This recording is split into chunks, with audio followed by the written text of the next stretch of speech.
Olá, seja bem-vindo ao podcast AFIA Endocrino Papers. Aqui, nós mostramos a você como se manter atualizado em endocrinologia, mesmo que você tenha pouco tempo para estudar. Meu nome é Ícaro Sampaio e hoje nós teremos um podcast diferente com a participação do José Roberto e Eduardo Lapa, que são professores e editores do AFIA Cardio Papers, e falaremos nesse podcast sobre a nova proposta para definição e diagnóstico da obesidade.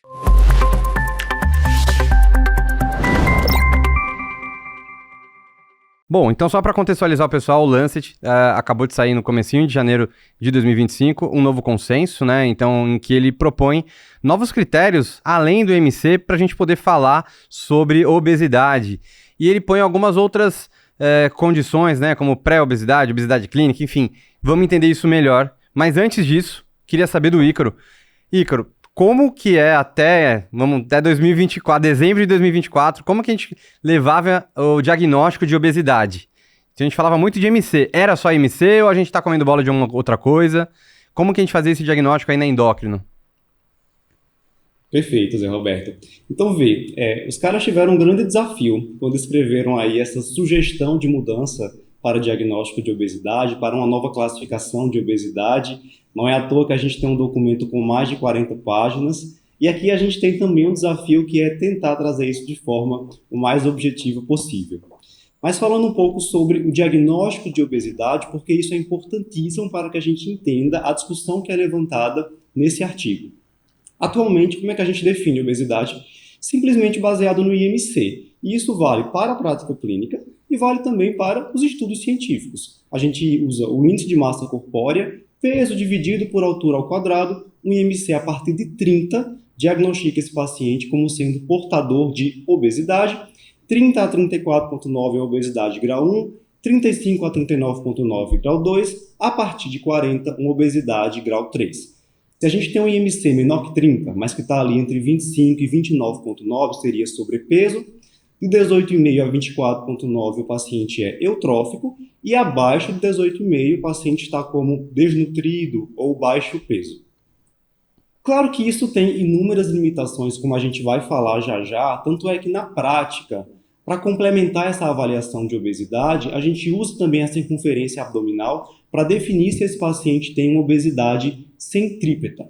Então é assim que a gente define hoje a obesidade. E apesar das limitações, o IMC ele tem também pontos positivos. Um IMC maior, um aumento de 5 pontos no IMC a partir de 25, está associado com um maior risco de mortalidade geral de 29%. Então, tem limitações, como a gente vai falar daqui a pouco, mas ainda é uma forma simples e prática para dar diagnóstico de obesidade.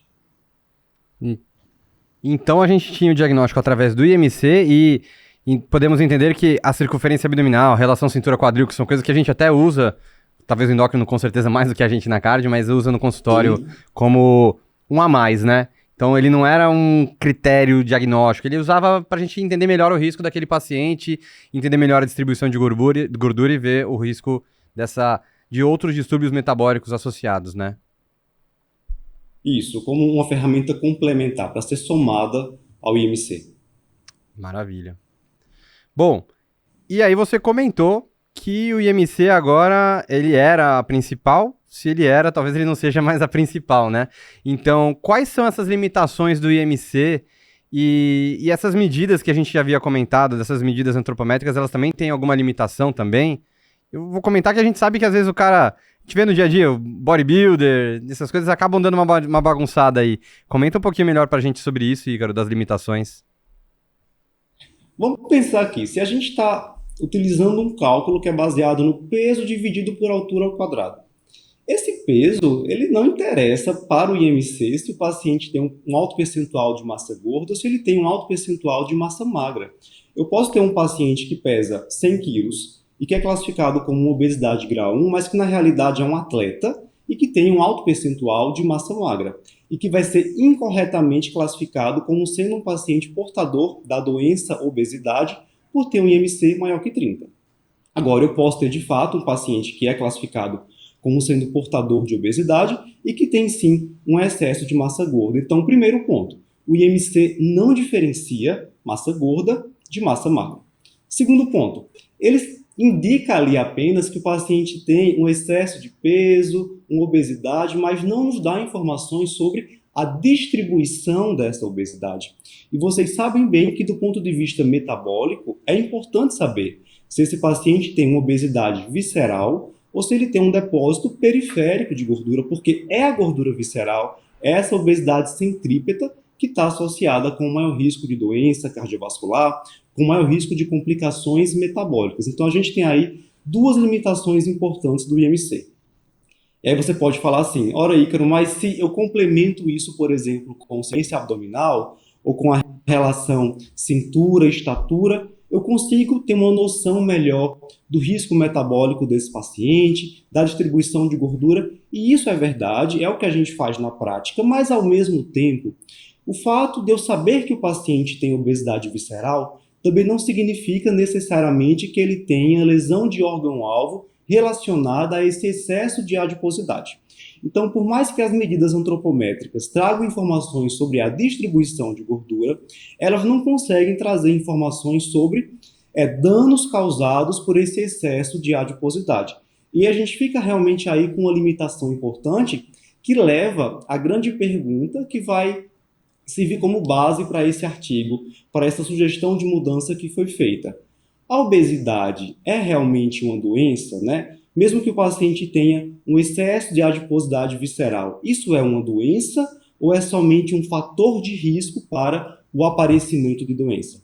O que os autores defendem é que esses parâmetros que a gente tem, eles não conseguem dizer exatamente que o paciente tem uma disfunção, mas talvez um fator de risco, e isso é uma discussão bem interessante. E aí, Lapa, a gente viu, né, a gente discutiu algumas vezes ao longo do ano passado a questão, né, dessa síndrome cardiometabólica, né, renal, e que o primeiro ponto realmente é o excesso de adiposidade, né?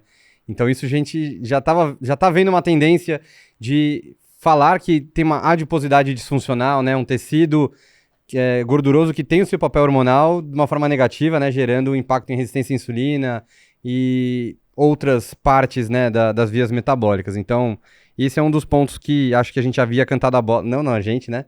A gente já viu que isso aí estava vindo já com uma certa força.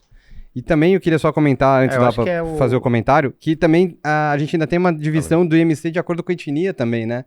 Talvez isso também é uma outra coisa que é importante de comentar. O IMC, para um asiático, por exemplo, circunferência também tem o seu ajuste. Então, talvez uma coisa um pouco mais universal talvez seja melhor, né? Porque um IMC de 28 para um caucasiano é uma coisa, para um paciente asiático, né? Já está numa faixa de sobrepeso, de obesidade, por exemplo. Tem algumas outras pormenores também nisso. Perfeito, Zé. Acho que é importante, a gente gravou muito conteúdo, né, sobre obesidade, doença cardiovascular do ano passado para cá, começaram a surgir, né, desde do Select ali no final de 2023, muita evidência, tanto na área de prevenção secundária quanto de IC, né, principalmente fração de ejeção preservada, sobre tratamento de obesidade, melhora de desfecho cardiovascular, né, cobrindo os estudos todos, Summit, STEP-HFpEF, etc., aqui pelo Cardio Papers, Endocrino Papers também. E acho que esse primeiro ponto que o Ícaro falou é bem interessante, né? O IMC, primeiro, quando você vai dar um critério de uma doença, né, principalmente doenças muito prevalentes, como hipertensão, diabetes, obesidade, quanto mais simples o critério, mais fácil dele ser reproduzido, né, ao longo dos diferentes espectros. Você tem que lembrar que o médico do posto de saúde vai ter que estar diagnosticando essas doenças todas que a gente falou, assim como o médico do hospital terciário, quaternário, enfim. Então, na hora que você começa a complicar muito critérios diagnósticos, né, você dificulta na prática. Então, essa é uma primeira dificuldade que os autores enfrentaram, lembrando que isso é uma proposta de nova definição que foi acordada por dezenas e dezenas de sociedades, etc., mas não está nada escrito na pedra, né, não é o 11º mandamento, nada do tipo, ainda está sob discussão, primeiro. Segundo, como o Ícaro falou, IMC realmente tem várias limitações. Eu acho que esse exemplo que todo mundo cita, né, do cara que é bodybuilder, pugilista, jogador da NFL e que é só músculo e tal. Eu acho que, né, esses daí são exemplos tão, né, grosseiros, né, Ícaro, que a maioria dos médicos, para olhar, o profissional de saúde vai olhar e vai dizer, não, né, apesar do IMC estar alto, não vai fechar critério. Eu acho que nesses casos, essa definição atual até vai mudar pouco no dia a dia, porque eu acho que é questão de bom senso, realmente, né. Mas a gente vai ver depois, tem vários cenários em que pode mudar. em relação a você ganhar mais sensibilidade ali, porque às vezes é aquele paciente que não tinha um IMC que passava de 30 nos critérios atuais, antigos, mas tinha uma clara, né, obesidade abdominal ali, etc, né? E aí você pode ganhar mais sensibilidade nos critérios. Segundo ponto. Terceiro ponto que é bom enfatizar, Ícaro, você já falou em relação à questão da distribuição da gordura, mas é importante a gente enfatizar porque tem muito estudante de medicina, residente de clínica de cardio que vem aqui, e a gente tem que lembrar, de fato faz diferença onde essa gordura está localizada, né? Então, se você tem aquela gordura que é o padrão mais da mulher, ginecoide, né? Mais em quadril, coxas, etc., e o androide, né, ali, o do homem, que é mais no abdômen, é bem diferente, porque a gordura do subcutâneo, né, normalmente, apesar de ser esteticamente não apreciada, né, na sociedade moderna, mas ela não está muito relacionada realmente com aumento de risco cardiovascular. Já a gordura que está localizada em vísceras, né, e daí a circunferência abdominal vê isso de forma indireta, gordura que está localizada em fígado, dentro dos músculos, no pâncreas, enfim, aí sim já está baixado com uma série de complicações cardiometabólicas relevantes. Então, a gente vai ver depois, pelos critérios atuais, se o paciente tem um MC de 24,5, 25,5, né, que seria normal ou sobrepeso pelo esquema antigo, mas tem critérios ali de circunferência abdominal aumentada, relação circunferência-altura que a gente vai comentar, ele já poderia ser classificado como obesidade pelos critérios novos, então a gente vê que de um lado você pode evitar diagnóstico excessivo de obesidade de um lado, por não dar diagnóstico no cara que é pugilista e tem um MC de 31, do mesmo lado, você pode evitar o subdiagnóstico nesses pacientes que antigamente seriam classificados como sobrepeso ou mesmo peso normal, mas que claramente têm circunferência abdominal aumentada, adiposidade visceral. Acho que esses aqui são primeiros pontos aqui para a gente discutir sobre isso. E só uma observação final. Ícaro falou, a diretriz é grande, tem mais de 40 páginas, acho que dá para ser um terço do tamanho, sinceramente, na minha opinião, até porque, como você quer que estudantes, pessoal de atenção básica leia, né, quanto mais sucinto, melhor.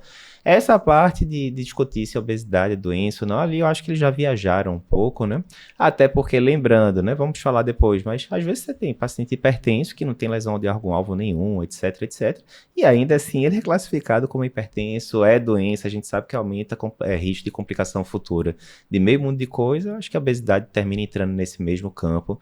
Aí eu acho que eles gastaram muita palavra ali para, né, para filosofar um pouco, mas vamos seguir aqui que tem muita coisa para a gente discutir. Maravilha. E agora acho que a gente vai um pouco mais com calma para a gente ir a fundo aí no que a gente tem para falar sobre esse novo consenso. Então, até agora, até essa segunda pergunta, a gente discutiu muito de como era. Vamos falar agora qual que é a proposta, né? Segundo esse novo consenso, então, Ícaro, como que a gente vai definir esse excesso de adiposidade? Pois é, então, já dando um spoiler aí do que os autores querem nesse trabalho, IMC não é mais suficiente para classificar um paciente como sendo portador de obesidade, muito menos um indicador de uma doença. Mas ele é um parâmetro que, junto com as medidas antropométricas, permitirá definir um excesso de adiposidade, não ainda disfunção orgânica, mas sim excesso de adiposidade. E a gente pode estabelecer isso de algumas formas. Se o paciente tem um IMC maior que 25, mais uma medida antropométrica alterada, a gente vai falar já já quais são os pontos de corte, mas aí circunferência abdominal, relação cintura-quadril, relação cintura-estatura, ele teria diagnóstico de excesso de adiposidade.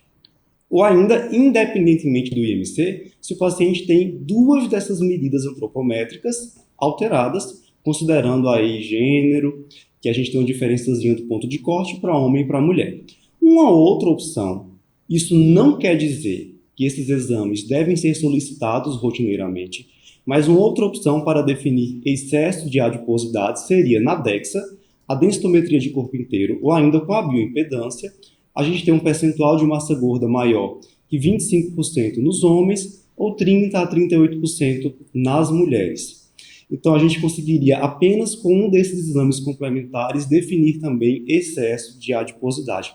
Mas vamos ficar ali no mais fácil, né? IMC com uma medida ou duas medidas. E aí, quais são os pontos de corte dessas medidas? Circunferência abdominal maior que 102 para homem, 88 para mulher. Relação cintura-quadril maior que 0,9 para homem, maior que 0,85 para mulheres, ou ainda a relação cintura-estatura maior que 0,5. Isso vale para homem e vale também para mulher. Então, qual é a lição daqui? Além de ver peso, de ver estatura, usar a fita métrica quando for avaliar o seu paciente que vem para a consulta relatando excesso de peso. É claro que a densitometria de corpo inteiro, por exemplo, ela é útil para acompanhamento desses pacientes, a gente acompanhar, por exemplo, se esse paciente está conseguindo, ao longo do tratamento, perder massa gorda e manter, melhor ainda, ganhar massa magra, mas a gente consegue dar esse diagnóstico de excesso de adiposidade sem usar qualquer exame complementar.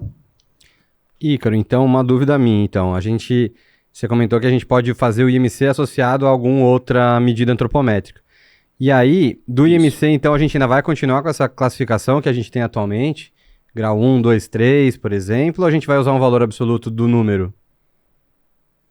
Na verdade, eles não propõem mais utilizar aquela classificação. Por exemplo, sobrepeso é um termo que seria abolido. Eu já ia fazer um corte aqui, né? O sobrepeso morreu, fazer aqui uma chamada bem polêmica, assim, né? Já. O sobrepeso morreu, Ícaro. Eu fiz um vídeo desse no Instagram da gente, hein? Fiz exatamente. Cara bom de marketing aí.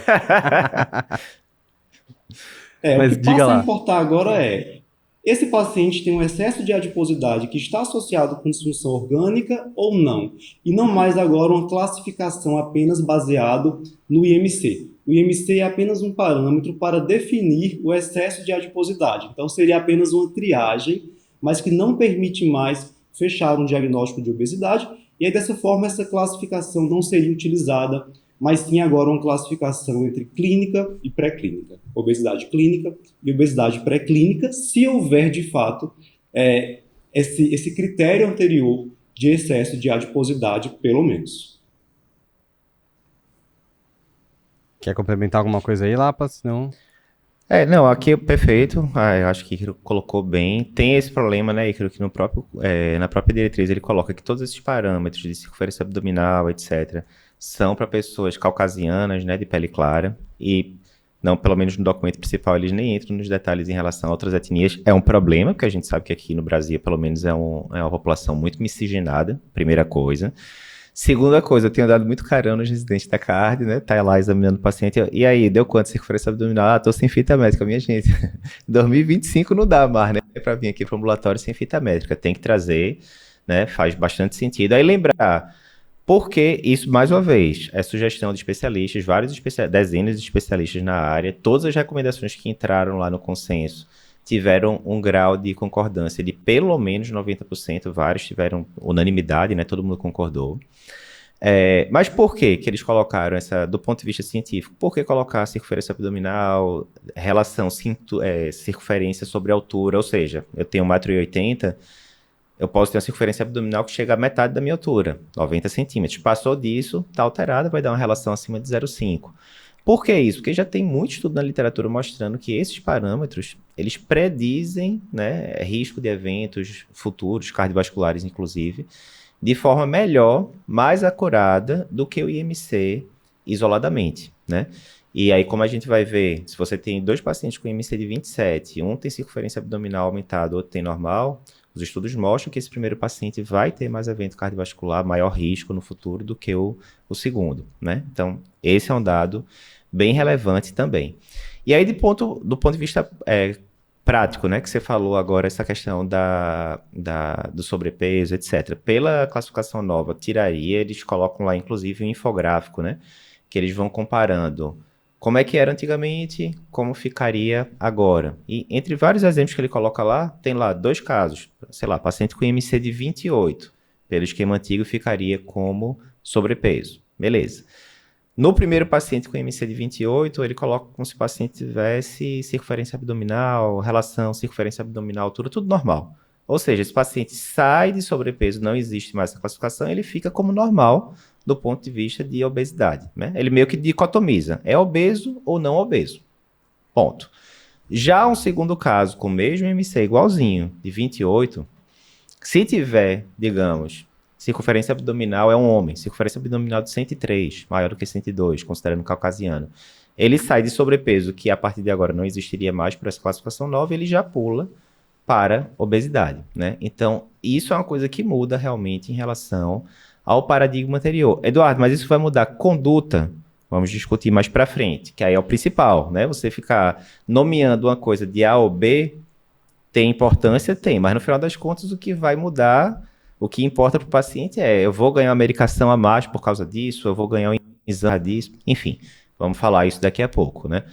Mas essa noção é importante do pessoal saber que existe, até porque isso já entrou aí na grande mídia, Jornal Nacional, etc, né? E pega até mal, você tá lá, o paciente vem ele perguntar, não, mas agora não tô nem sabendo desse critério novo, então o médico tem que estar ciente disso. O cara chega lá e fala assim, não, seu IMC deu 31, você tá obeso. Aí o cara, não, mas agora o IMC não é mais, porque você não sabe se eu sou obeso mesmo. Aí você toma uma rasteira aí do paciente. Você nem mediu a minha circunferência abdominal, né? Você pediu uma Dexa pra mim, por acaso? Boa. A ideia é facilitar, tá? Não é só complicar. E tem casos também que do ponto de vista prático, fale. 2 segundinhos, que Ícaro falou e ratificou bem, né? De parâmetros não invasivos, a DEXA, né, que seria a densitometria de corpo inteiro, seria o padrão ouro realmente, mas eles enfatizam bastante isso, até porque, lembrando, os Estados Unidos tem, pelos critérios antigos, tem 40% de prevalência de obesidade, provavelmente aumentaria usando esses critérios atuais. Então é óbvio que em termos populacionais, é óbvio que você não vai fazer DEXA para todo mundo, óbvio, mesmo bioimpedância, que é uma máquina muito mais barata, muito mais acessível e tal, você não vai ficar fazendo para todo mundo, né? Mas isso é importante porque, às vezes você está lá, suizão da vida, você vai dar o diagnóstico com fita métrica, com balança, normal, mas, de fato, isso aí eu acho que boa parte dos cardiologistas, na sua formação, terminou não vendo isso tanto na residência, etc. Se você está no seu consultório particular e que você tem acesso a esses métodos, ou encaminhar para o nutricionista que tem uma bioimpedância, a maioria tem, ou pelo menos dos que eu convivo aqui, ou então, pedir a DEXA para o paciente fazer ali em algum laboratório, etc. Isso ajuda muito para o paciente que tem acesso a esses exames, como o Ícaro falou, acho que nem tanto para o diagnóstico, porque o diagnóstico geralmente vai ficar claro ali pela antropometria, mas vai ajudar muito no segmento, vamos falar isso depois, para você ver se aqueles 3 quilos que o paciente perdeu, o que é? Porque pode ser que ele tenha perdido 5 de gordura e ganhado 2 de massa muscular, perdeu 3. Esse é um cenário. Pode ser que ele tenha perdido 2 de massa muscular e 1 de gordura, já é outro cenário. O primeiro é muito mais favorável. Então ajuda bastante ali no segmento do paciente. Mas não precisa, não tem essa obrigatoriedade de fazer DEXA ou bioimpedância para dar diagnóstico. Isso é crucial, porque estamos falando de um país com 220 milhões de pessoas. É óbvio que você não vai ficar pedindo esse exame para todo mundo. Não, e do ponto de vista prático, chega um paciente para você aí vou dar um exemplo bem pitoresco, mas assim, um paciente com 180 quilos e 1,5 m, né, um IMC de 50. Não tem muita ciência pra gente fazer, né? Não precisa ficar querendo pegar uma circunferência abdominal, fazer uma DEXA, a gente já tem a diretriz, o consenso, ele até cita lá que, por exemplo, IMC muito elevado, acima de 40, pode-se assumir que tem excesso de adiposidade, né, sem precisar de confirmação adicional. Então também não precisa ficar fazendo tanta ciência em alguns casos, também em casos extremos. Perfeito. Mais uma vez, ele vai influenciar muito naqueles casos que eram limítrofes antes, né? Por exemplo, esses casos que a gente falou, IMC de 27, mas com a baita circunferência abdominal. Enfim, esses casos muito claros, né? Não tem mistério, realmente. Maravilha. Então é isso, que o IMC ele acaba sendo, exatamente como o Ícaro comentou, né? Uma ferramenta de triagem inicial, né? Não sendo suficiente para a gente cravar obesidade de uma forma isolada. Mas aí o Ícaro já tinha comentado, cantado a bola, porque a gente acaba tendo algumas disfunções orgânicas, né, relacionadas à obesidade, e a gente vê isso muito comumente no dia a dia. Não vou nem puxar a sardinha do nosso lado, cardiometabólico, mas a gente vê pacientes, né, com doenças respiratórias, com apneia do sono, que é uma doença muito relacionada também à obesidade, hipoventilação da obesidade, aquele paciente que vem com aquela dor no joelho, no consultório, osteoartrite, a gente reforça que a perda do peso ajuda bastante, piora da mobilidade articular, mobilidade dor, né? Aí fora as outras coisas neurológicas, psicológicas que isso pode acarretar para o paciente, né? Como depressão, ansiedade, impacto na qualidade de vida. Mas o que mais que a gente tem que falar, e agora vocês dois aí como cardio e endócrino, o que mais que a gente entraria nesse ponto de disfunções orgânicas que ele leva em consideração para a gente caracterizar a obesidade? Seu impacto sistêmico. Olha, para começar, assim, isso poderia ser tema de outro podcast com muita facilidade, tá certo? As funções orgânicas associadas à obesidade. Eu vou deixar a parte de cardiovascular para o Lapa discutir daqui a pouco e vou falar do restante. Então, A obesidade é uma condição que afeta múltiplos sistemas. A gente começa ali da parte ortopédica, sendo uma causa, por exemplo, ou causa de início ou ainda de agravamento de uma osteoartrite, como acontece muito, osteoartrite de joelho, que a gente vê bastante no dia a dia. Pode causar disfunção respiratória, como a apneia obstrutiva do sono. Eu vou falar aqui nomes de doenças, tá? Mas daqui a pouco a gente vai entender que os sintomas dessas doenças, eles são mais importantes para a classificação da obesidade clínica do que a doença exatamente. Mas a obesidade é uma causa de apneia do sono, pode também levar a um agravamento de outras condições respiratórias crônicas como a asma, aumenta o risco de infecções respiratórias mais graves. Do ponto de vista reprodutivo, é causa de hipogonadismo masculino, pode causar irregularidade menstrual, anovulação nas mulheres, pode causar aquela síndrome de pseudotumor cerebral com hipertensão intracraniana. Do ponto de vista metabólico, nós temos uma causa de resistência insulínica com hiperglicemia, está ali na etiologia do pré-diabetes, diabetes mellitus tipo 2. Temos também uma dislipidemia muito típica associada à obesidade, que é aquela dislipidemia que tem relação com a resistência insulínica. É o paciente que tem uma redução do colesterol HDL, um aumento de triglicerídeos, e por mais que não haja um aumento do valor absoluto do colesterol LDL, a gente tem um aumento de partículas pequenas e densas, que acaba tendo um potencial também aterogênico. Então a gente tem aí inúmeros sistemas. A gente pode entender, pessoal, as repercussões sistêmicas da obesidade meio que em 4 categorias. Nós temos efeitos relacionados a aspectos mecânicos, como acontece, por exemplo, com o caso da osteoartrite. Temos efeitos relacionados à deposição ectópica de gordura, então quando eu tenho ali um acúmulo de gordura no fígado, causando uma esteatohepatite, causando fibrose, isso é uma repercussão dessa deposição ectópica de gordura. Temos aspectos inflamatórios, e a gente vai discutir daqui a pouco até mesmo repercussões oncológicas relacionadas à obesidade, e temos os aspectos metabólicos, como é o caso do pré-diabetes e do diabetes mellitus tipo 2. E aí, para complementar, a gente tem sim a associação da obesidade na parte oncológica. Inúmeros tipos de câncer, como câncer de cólon, câncer de mama, câncer de endométrio, que tem ali uma associação com a obesidade. A obesidade parece estimular algumas vias anabólicas que participam do início desses tumores. Então, assim, são inúmeras as disfunções orgânicas. Agora, se você for ler o artigo, eles acabam dando um destaque lá para a parte cardiovascular, e o Lapa vai explicar melhor por quê, né, Lapa? Esse destaque tão importante para a obesidade e doença cardiovascular. Acho que o primeiro motivo, né, Icaro, é porque indiscutivelmente cardiologia é a melhor especialidade, né? Brincadeira. Mas mais tá estudo, né? Mais robusta. Não, primeiro a gente tem que lembrar, né, que assim como a gente vai para a população de renal crônico, de diabetes, né, várias populações, apesar do problema inicial ser esses pacientes terminam morrendo mais realmente por causa das vasculares, né? E temos visto que, inclusive, o tratamento da obesidade vem melhorando o desfecho nisso, quer seja em pacientes de prevenção secundária, né? A gente viu isso no estudo SELECT, quer seja em pacientes com insuficiência cardíaca, etc. E aí, já dando spoiler, né? Entre as várias manifestações cardiovasculares que poderiam classificar, a gente vai falar daqui a pouquinho os critérios certinhos, né, para dizer que o paciente tem obesidade clínica, né, qual a diferença prática ali de clínica, pré-clínica, vamos entrar nesses detalhes daqui a pouquinho, mas é isso. FA e C, tanto com fração de ejeção reduzida quanto com fração de ejeção preservada. Hipertensão pulmonar, a gente vê muitas vezes, né, no paciente que tem apneia do sono, fica fazendo aqueles episódios de hipóxia, pode ter ali hipertensão pulmonar associada, eventos tromboembólicos também, né, aumenta risco de, até por estase, né, risco de trombose venosa profunda, que pode evoluir com TEP, assim por diante.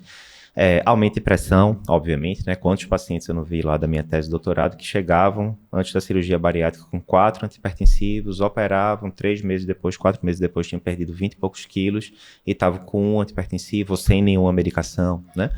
Então, a gente tem várias manifestações cardiovasculares aí. A gente vai comentar logo na sequência, né, Zé? E eu acho que essa parte aí já vai ser só para os nossos alunos do curso de atualização. Mas a gente vai comentar aí, realmente, a importância prática de você dividir entre a obesidade clínica e pré-clínica, primeira coisa. E eu acho que a pergunta mais importante, isso vai mudar a minha indicação de passar, por exemplo, um GLP-1? Mudou alguma coisa por causa disso? Enfim, a gente vai discutir isso em detalhes aí na próxima sequência. Mas é importante, eu acho que uma parte boa dessa diretriz é que ele coloca lá aquela lista gigante, são 17 fatores, se eu não me engano, que podem confirmar, né, a obesidade clínica. E eu acho que levanta a bola aí de como é uma doença sistêmica que pode ter inúmeras complicações. Doença sistêmica para a gente, na época da graduação, pelo menos na minha, eu pensava logo em doença reumatológica, né? Lúpus, etc. Tal. A cada vez mais a gente vê que a obesidade é isso, pode ter ali complicação em, né, praticamente qualquer sistema orgânico. Perfeito.